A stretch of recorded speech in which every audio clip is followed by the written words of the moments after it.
Hi, I'm Jason Reeder. I am the parts manager here at Home Appliance in Massillon, Ohio. I wanted to spend some time with you today going over filters and how we change those filters. Today we're going to be going over this XWFE filter. This is a GE filter that fits several models. Okay, so the first thing we're going to do is locate where the filter is housed.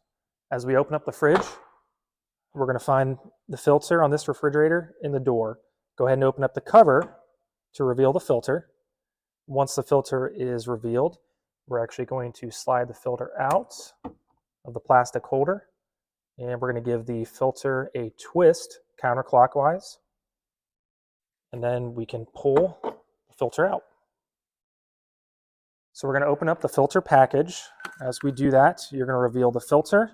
It'll be wrapped in cellophane, which we'll have to remove before placing in the fridge.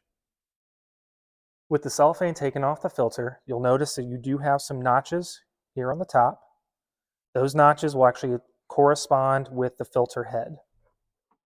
Lining up the filter with the housing, we're going to place it in here and actually turn it clockwise until it stops. When the filter stops, then we can go ahead and lock the filter in place between the holders. Go ahead and close your filter door.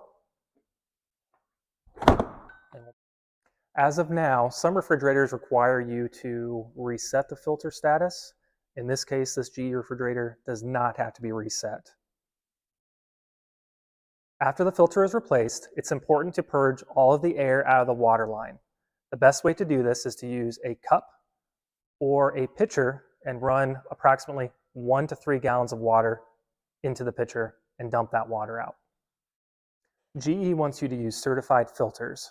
To ensure this, they are using microchips within the filter to allow it to sync directly to the refrigerator. We stock a full line of both water and air filters, as well as many other accessories. Hopefully this video helped you. If you have any further questions, please reach out to our service team. We'd be glad to help you.